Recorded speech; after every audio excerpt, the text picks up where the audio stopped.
예, 안녕하십니까. 저는 NH투자증권에서 유틸리티를 담당하고 있는 이민재라고 합니다. 오늘은 유틸리티 산업 하반기 전망에 대해서 좀 말씀을 드리려고 합니다. 그러니까 일단 뭐 결론부터 말씀드리면요. 재작년부터 전력기기 중심으로 해서 굉장히 좋은 성과들을 나타냈는데 올 하반기도 비슷한 흐름을 전체적으로 좀 보일 것으로 생각을 하고 있습니다. 그래서 저희 말씀 제목에서 보실 수 있는 것처럼 국내 기업들이 사실은 굉장히 잘 글로벌리 포지션이 돼 있다라는 부분들을 좀 일단 강조를 좀 드리고 싶고요. 특히 이제 가스터빈 쪽과 전력 기기에서 후발주자로서 이제 거둘 수 있는 어떤 성과에 대한 부분들을 일단 처음으로 말씀을 드리려고 하고요. 그다음에 두 번째로는 전기요금 관련된 부분들에 대해서 한전이 어떤 식으로 나아가야 하는지에 대한 부분들까지 말씀을 드리겠습니다. 일단 뭐 너무 많이 뉴스에서 보셨겠지만 전력 수요는 전 세계적으로 굉장히 가파르게 증가하고 있는 상황이고요. 재생에너지가 확대되면서 그에 따른 간헐성의 문제가 지금 발생하고 있는 상황입니다. 그러다 보니까 이런 것들을 대응하기 위해서 전 세계적으로 가스터빈의 수요는 계속해서 늘어나고 있는 상황입니다. 주요 가스터빈 제공사인 GE 버노바, 그다음에 지멘스 에너지, 미쓰비시 중공업은 현재 주문했을 때 29년도에나 인도가 가능할 만큼 공급 부족이 심각하다라는 얘기들을 하고 있고요. 이제 이런 것들을 반영하는 것들은 결국 가격이겠죠. 근데 그런 가스터빈의 가격은 작년 하반기부터 꾸준히 상승하고 있는 상황입니다. 두산에너빌리티는 2019년에 가스터빈을 출시한 후발주자이긴 합니다만 현재 미국 내 데이터 센터의 개발사와 가스터빈에 대한 공급들을 논의하고 있는 상황이라 저희는 이런 부분들을 긍정적으로 보고 있다라는 부분이 첫 번째고요. 그다음에 두 번째로 북미 유틸리티 회사들은 매년 4분기 정도의 중장기 캐펙스를 발표를 합니다. 작년 4분기 때 발표했을 때 금액을 5개년치의 금액을 보면은 한 8,400억 달러 정도로 전년 대비 16% 정도 증가를 했는데 왜 증가했나라고 보면은 재생에너지에 대한 투자, 그다음에 노후 인프라를 대체하기 위한 전력망 전체적으로 신뢰성과 보건력을 강화하기 위한 목적으로 이런 캐펙스를 집행하는 게 첫 번째고요. 그다음에 두 번째는 증가하는 수요를 대응하기 위해서 신규 발전 설비를 확충하는 목적 두 가지가 이러한 중장기 캐펙스가 증가하는 원인이다라고 보고 있습니다. 이미 뭐 많이 보셨겠지만 글로벌 이제 전력기기 업체들은 대부분 이제 이미 실적도 좋고 주가도 굉장히 좋은 흐름을 보이고 있는데 국내에서 이제 후발주자인 LS 일렉트릭이 이런 측면에서 제품의 다양성, 그다음에 가격 경쟁력, 그다음에 빠른 납기를 무기로 북미 내에서의 매출 비중을 늘릴 것으로 예상이 되고 있습니다. 마지막으로 한국전력 같은 경우에는요, 유리한 수준의 국제 유가나 석탄 가격, 그다음에 환율까지 감안했을 때 저희의 실적 가시성은 점차 높아질 것으로 보고 있습니다. 그런데 이런 상황 속에서 증가하는 환경 비용, 그다음에 확대되는 AI 산업에서의 투자, 그다음에 재무구조 개선 필요성 등은 전기요금 인상에 필수적이다라고 보고 있습니다. 그래서 이런 부분들을 저희 유틸리티 산업 내에서 좀 주목하셔서 보셔야 되는 포인트다라고 먼저 정리를 좀 하고요. 각 세부적으로 좀 살펴보겠습니다. 일단 글로벌 가스터빈의 현재 상황을 좀 보면요. 말씀드렸던 것처럼 데이터 센터를 필두로 한 전력 수요가 굉장히 가파르게 증가하고 있는 상황이고요. 그다음에 재생에너지 같은 경우에 말씀드렸던 것처럼, 그러니까 예를 들면 태양광은 낮에만 전기를 생산하고 그다음에 풍력은 바람이 불 때만 전기를 생산하는 그런 발전 패턴을 보이는데 수요는 비교적 꾸준한 모습을 보이고 있거든요. 그래서 이런 부분들을 대응하기 위해서 이제 뭐 ESS나 이런 부분도 있지만 가스터빈에 대해서도 수요가 지속적으로 증가하고 있는 상황입니다. 그래서 앞서 말씀드렸던 세 개 회사인 GE 버노바, 지멘스 에너지, 미쓰비시 중공업은 지금 이 수요들을 대응하고 있는데 이 회사들이 언급하고 있는 이야기들을 보면요. 올해 주문을 했을 때 29년도에나 인도가 가능할 만큼 공급 부족을 겪고 있다라고 합니다. GE 버노바를 좀 예를 들어보면요. 현재 수주 잔고로 잡혀 있는 게 한 28에서 29기가와트 정도 되고요. 그 다음에 20기가와트 이상은 이제 슬롯을 예약하는, 조선에서 많이 보셨겠지만 도크를 예약한다고 하잖아요. 그런 가스터빈의 생산 슬롯을 계약하는 형태의 물량들이 잡혀 있는 상태입니다. 그래서 총 50기가 정도의 수주 잔고 및 계약들을 지금 확보하고 있는 상태인데, 문제는 뭐냐면 이 중에서 데이터 센터와 관련된 부분들은 실제 계약에서는 거의 없고요. 이 슬롯을 예약한 계약의 3분의 1 정도만이 데이터 센터 관련된 물량들이다라는 겁니다. 근데 뭐 뉴스에서 많이 보셨겠지만 데이터 센터가 증가하는 거에 대한 결국 그 대응을 발전소들이 해야 되는데, 이런 발전소들의 수요를 그럼 충분히 가스터빈 쪽에서 이렇게 소위 머금고 있냐라고 봤을 때 저희는 아니다라고 판단을 하고 있고요. 이제 그런 부분들 때문에 작년 하반기부터 가스터빈의 가격은 꾸준히 상승하고 있는 모습을 보이고 있습니다. 그러면은 이제 이런 부분들을 감안해서 당연히 글로벌 3사는 시장 확대에 대응하기 위해서 증설을 검토하고 있겠죠. 그래서 뭐 각각 30에서 최대 50%까지 증설을 검토하고 있는 상황인데, 어려움들을 호소하고 있습니다. 무슨 어려움인가 보면은, 사실 증설이라고 하는, 그러니까 이런 큰 제조사가 증설을 했을 때는 협력사들과의 그런 투자도, 협력사들이 동반되는 투자도 굉장히 중요한데, 협력사들이 일단 소극적인 투자 결정을 지금 나타내고 있다라는 게 첫 번째고요. 그 다음에 미국 내 이제 공장들이 대부분 늘어나고 있는 모습들이 나타나고 있죠. 근데 미국 내 또 다른 모습 중에 하나라면은 당연히 이제 저희가 눈여겨볼 수 있는 반이민 정책일 것 같습니다. 그러다 보니까 이 인력 구성에서 상당 부분은 이제 히스패닉으로 구성이 되고 있는데, 이런 히스패닉의 어떤 반이민 정책과의 어떤 좀 서로 상반되는 모습들이 이 회사들이 원하는 시기에 원하는 물량을 달성하는데 어려움을 겪을 것으로 저희는 보고 있습니다. 이거는 실제로 뭐 이런 가스터빈 업체뿐만 아니라 전력기기 업체들도 비슷한 모습들을 지금 어려움을 토로하고 있는 상황이고요. 실제로 뭐 넥스테라 같은 회사, 그러니까 소위 유틸리티 회사들이 얘기하는 거는 EPC 프로젝트의 단가가 굉장히 상승하고 있다. 그리고 심지어 일부 가스터빈 천연가스 발전소 프로젝트에는 천연가스 발전소를 건설해 본 경험이 없는 인력들까지도 투입이 되고 있다라는 얘기들을 하고 있습니다. 그러니까 결과적으로 이쪽 시장에서의 어떤 그 어려움들, 그러니까 인력 수급이라던가, 그다음에 증설의 어려움, 지속적인 가격 상승, 그다음에 숙련된 노동자들의 부족, 이런 것들이 결과적으로 원하는 증설을 이제 목표를 달성하기 데에는 어려움을 좀 겪을 가능성이 저는 높다라고 보고 있고요. 당연히 이렇게 되면은 이거에 대한 후발주자들의 기회가 생길 텐데, 가스터빈은 글로벌리 생산할 수 있는 국가가 5개밖에 없습니다. 미국, 독일, 일본, 그다음에 이탈리아, 그다음에 한국.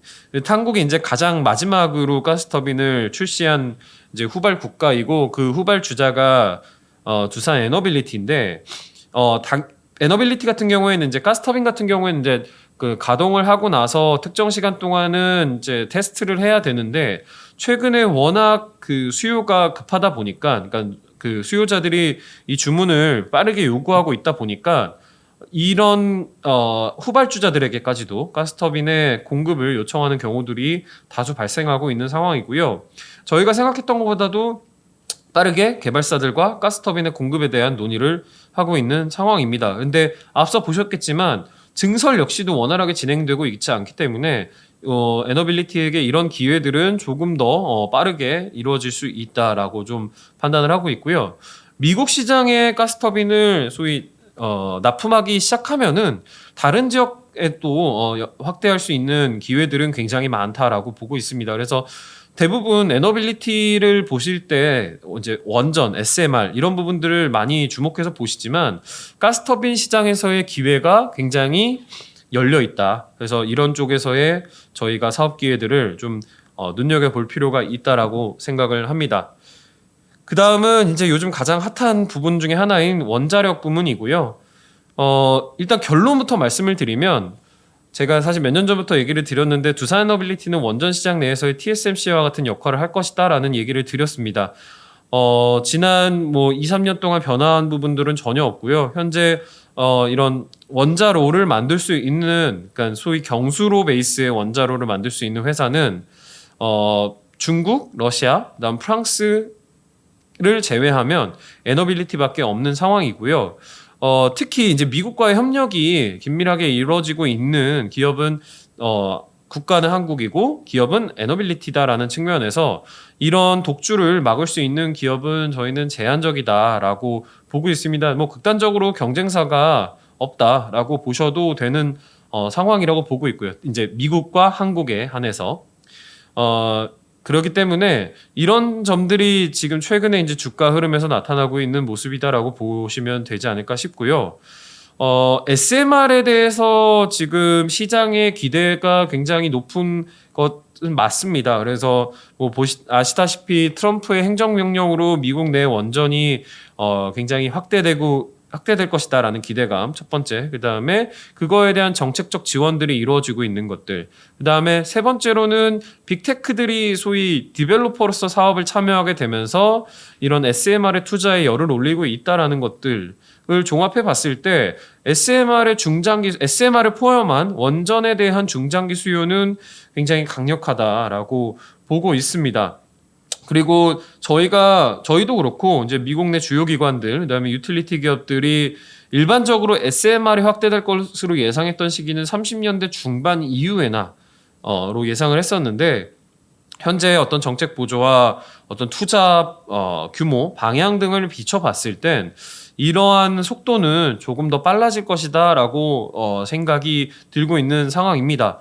그리고 뭐 또 이제 트럼프 행정부에서 이야기한 것 중에 하나는 그 미국 내 대형 원전을 2030년까지 10기 정도 착공하겠다라는 얘기들을 하는데 웨스팅하우스가 주도하는 대형 원전에서 원자로를 공급할 수 있는 회사 역시 에너빌리티가 유일합니다. 그렇기 때문에 이런 미국 주도로 이루어지고 있는 대형 원전과 SMR에서의 투자의 수혜를 온전히 누릴 수 있다라는 부분은 분명하다라고 생각을 하고요.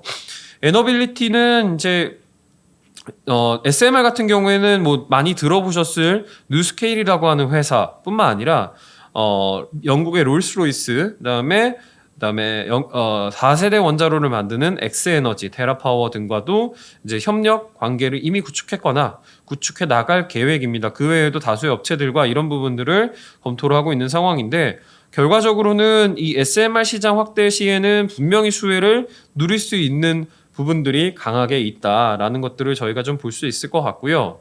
오른쪽 차트를 보시면은 이제 이런 부분들을 반영하게 되면서 점차 소위 마진이 개선될 수 있는 수익성이 높은 대형 원전과 SMR, 그다음에 가스터빈의 매출 비중은 현재 뭐 10%대 초반이라면 이제 점차 55%에서 72%까지 늘어나게 되면서 글로벌 3사와의 어떤 질적인 차이들, 양적인 차이들을 축소해 나갈 수 있을 것이다라고 보고 있습니다. 그래서 뭐 경쟁자가 없는 굉장히 우위에 있는 상황인 것 분명하고요. 거기에 이제 가스터빈이 더해지고 있는 그런 모습이다라는 것을 저희가 확인할 수 있을 것 같습니다. 전력 기기 쪽을 이어서 말씀을 드리면요.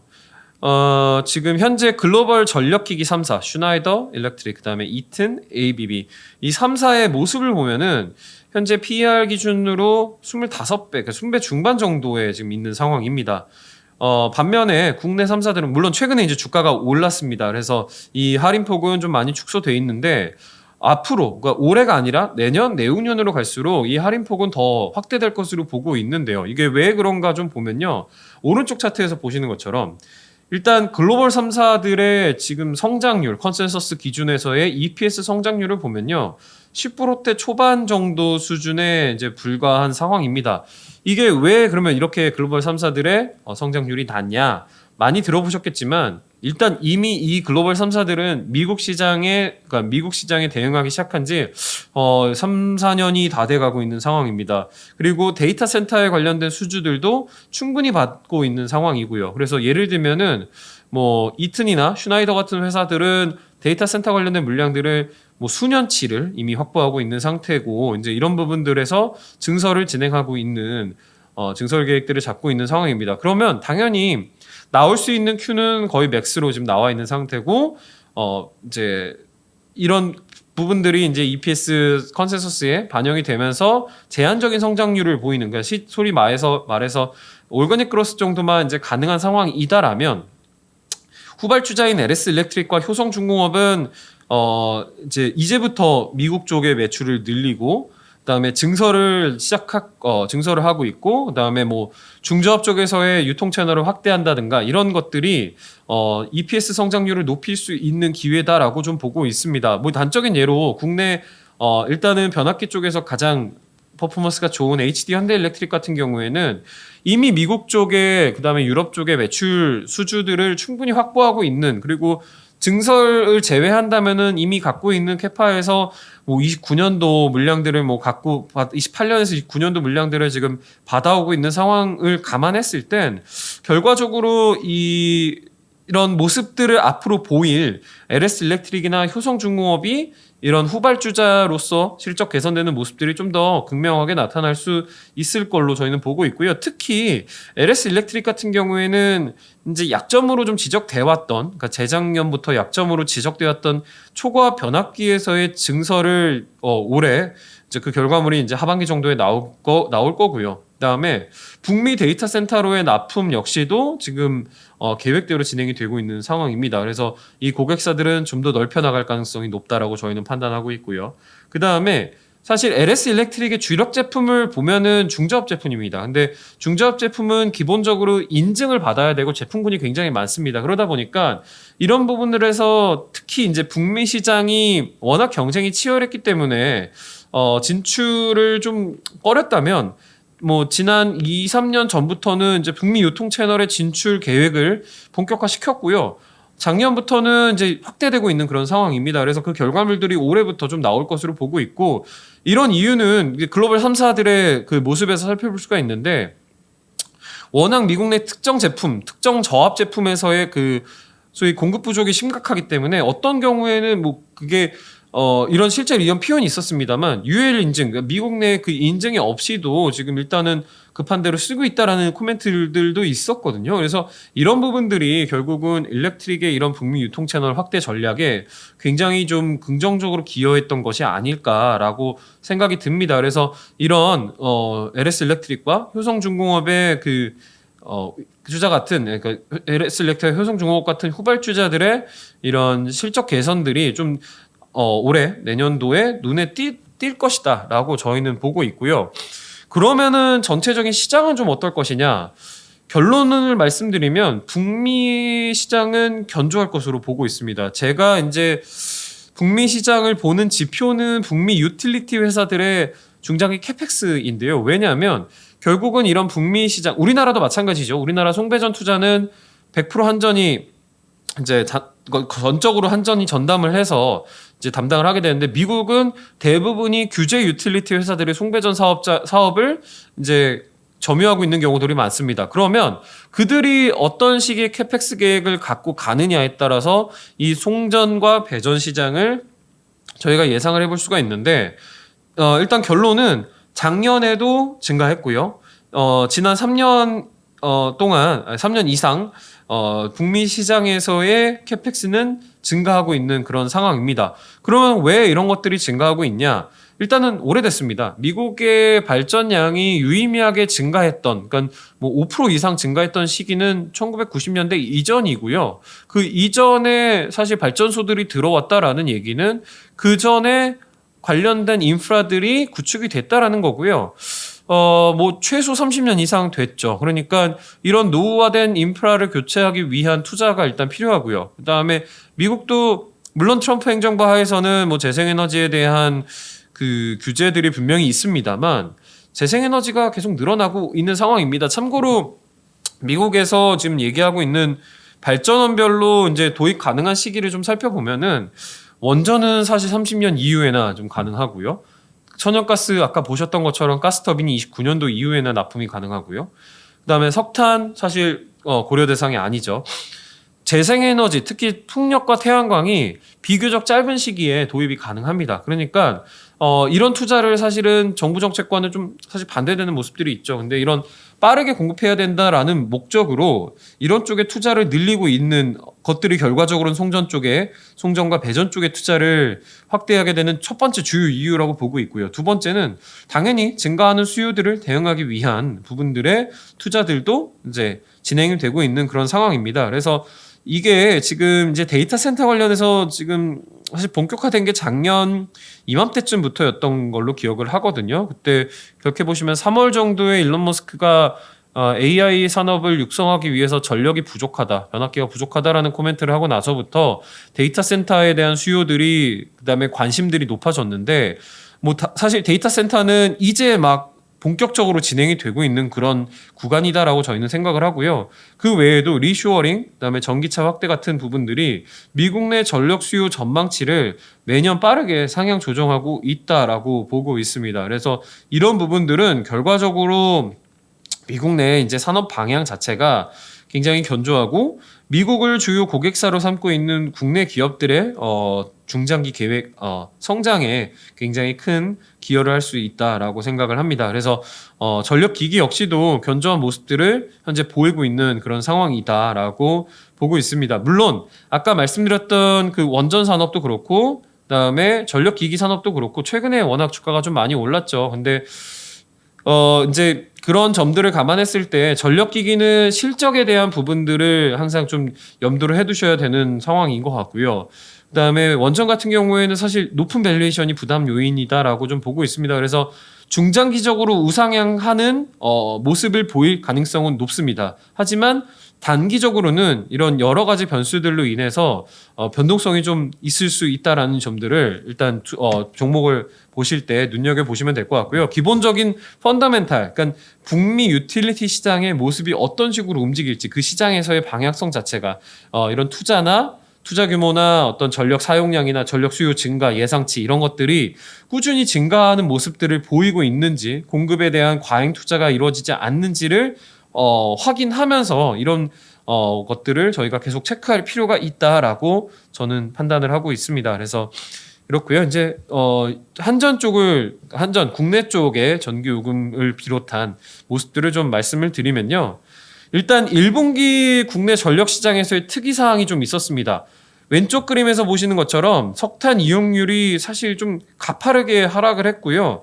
작년 1분기 대비 뭐 10%포인트 이상 저조했습니다. 물론 이거는 오른쪽에 그림 보시는 것처럼 원전 이용률이 워낙 좋았기 때문에 이런 석탄이 좀 저조했던 이유이기도 했는데 현 정부가 이제 이야기하는 발언들을 이제 봤을 때 석탄에 대해서 폐쇄 속도를 빠르게 하겠다라는 이야기들을 이제 진행을 했었습니다. 근데 결국은 이런 석탄의 폐쇄를 빠르게 진행한다라는 이야기는 점진적인 석탄의 사용을 줄일 수 있다라는 걸로 좀 저는 보는 게 맞지 않나 싶고요. 그러면 결과적으로 환경 비용을 어떤 형태로 부담해야 되는지 이런 부분들은 굉장히 중요한 이슈로 대두될 것이라고 보고 있습니다. 그래서 이런 환경 비용의 방법론적인 부분들은 전기요금의 굉장히 중요한 이유다라고 생각을 합니다. 참고로 석탄이 현재 LNG 대비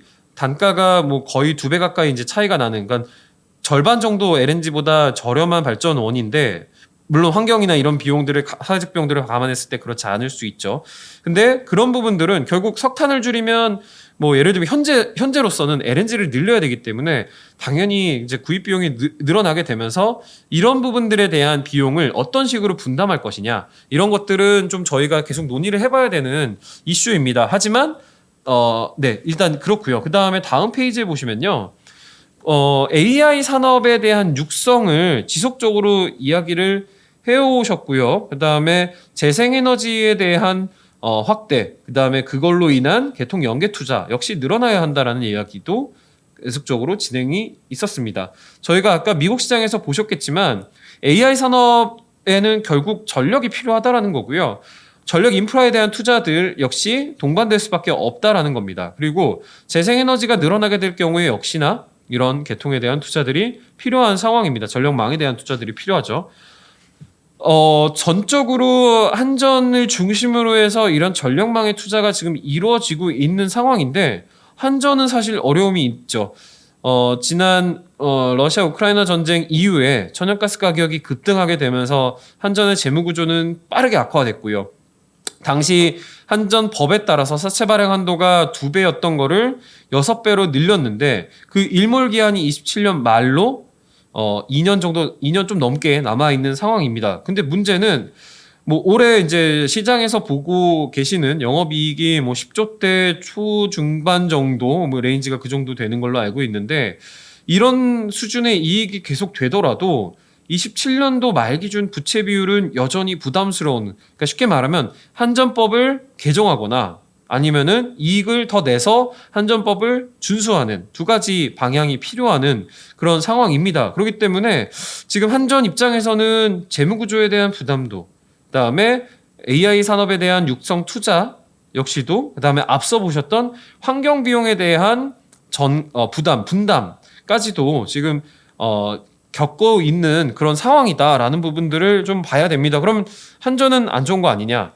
기본적으로 한전은 쉽게 말하면 우는 소리가 나와야, 그러니까 좀 어려움이 있어야 전기요금을 인상하거나 혹은 인상할 수 있는 인상 효과들을 내거나 하는 형태로 정부 정책이 발동될 가능성이 높은 기업입니다. 아무래도 이제 그런 점들을 감안했을 때 지금 이런 것들을 종합적으로 보면은 올해부터 실적이 개선되는 것은 분명합니다만, 물론 이제 유가 상황이 달라질 수 있겠죠. 분명합니다만 여전히 현재 이익 수준으로는 우리가 해결해야 되는 과제들을 한전이 해결해 줄 수 없다라는 문제들이 있습니다. 그러니까 아무래도 이런 굉장히 좀 주체적인 역할을 해야 되는 입장이기 때문에 이런 부분들에서 요금 인상은 저희는 필수적이다라고 보고 있고요. 이제 후보 시절 연설에서 대통령이 이야기하신 걸 보면 중장기적인 요금 인상은 필요하다. 하지만 단기적으로는 좀 어렵다라는 이야기를 이제 저희가 분석을 좀 해보면 결과적으로 이런 현재 상황을 현 정부에서 저는 잘 이해하고 있는 부분들이 아닐까라고 좀 생각이 들고요. 결과적으로 요금 인상이 이루어졌을 때 결과적으로 한전의 재무구조 개선과 동시에 이런 캐펙스 투자 이런 부분들에서의 적극적인 모습까지도 좀 기대해 볼 수 있다라는 점들을 저희가 한전을 보실 때 좀 주요한 요인으로 생각해 보셔야 되지 않을까 싶습니다. 다만 올 여름 같은 경우에, 그러니까 기본적으로 여름철에는 취약계층을 대상으로 한 복지 혜택들이 기본적으로 진행이 됐었고요. 올 여름의 날씨에 따라서 그 정도가 달라질 수는 있으나 저는 이런 측면에서의 복지 혜택들이 충분히 진행될 수 있다라고 생각을 하고요. 당연히 진행돼야 되는 부분들이라고 생각을 하는데, 이런 것들이 진행되더라도, 이런 부분들이 진행되더라도 이것이 현 정부의 구조적인 요금 인하를 시사하는 것은 아니다라고 생각을 합니다. 이게 아무래도 그 인하에 대해서 굉장히 이제 최근에 주가에서도 보여줬지만 민감하게 반응을 합니다만, 이런 것들이, 그러니까 이런 복지 혜택이나 이런 부분들은 사실은 과거에도 진행됐던 것들이기 때문에 결코 이것이 구조적인 요금 인하로 연결해서 생각해 봐야 되는 것은 아니다라고 생각을 합니다. 그래서 물론 이제 정부 정책은 이제 그 그 상황에 따라서 굉장히 변할 수 있고, 그다음에 원자재 가격 역시도 만약에 유가가 오른다던가 이러면은 한전의 투자 포인트는 굉장히 약해질 수는 있습니다만, 현재 저희가 보고 있는 원자재 가격의 방향성, 그다음에 현 정부가 이제 나아가고자 하는 어떤 미래의 어떤 모습들을 봤을 때는 한전의 역할이 굉장히 중요하고, 한전의 재무구조 개선을 통한 부분들로 달성이 가능하다라는 점들 역시 한전의 이런 투자 포인트가 될 수 있지 않을까라고 저희는 보고 있습니다. 그래서 이런 부분들이 이제 그러니까 계속 좀 변하는 부분들이 분명히 발생합니다만, 이런 점들을 좀 염두에 두시면서 한전은 좀 보시면 어떠실까라고 생각을 합니다. 그래서 저희 이제 NH투자증권에서 이제 저희가 이런 부분들에 대한 지속적인 팔로업을 좀 드리겠습니다. 그래서 이런 부분들은 저희와 함께 좀 같이 소통해 나가면서 이야기를 하시면 되지 않을까 싶습니다. 네, 이상 저희 오늘 준비된 하반기 전망 관련된 발표 마치고요. 저는 NH투자증권의 이민재라고 합니다. 감사합니다.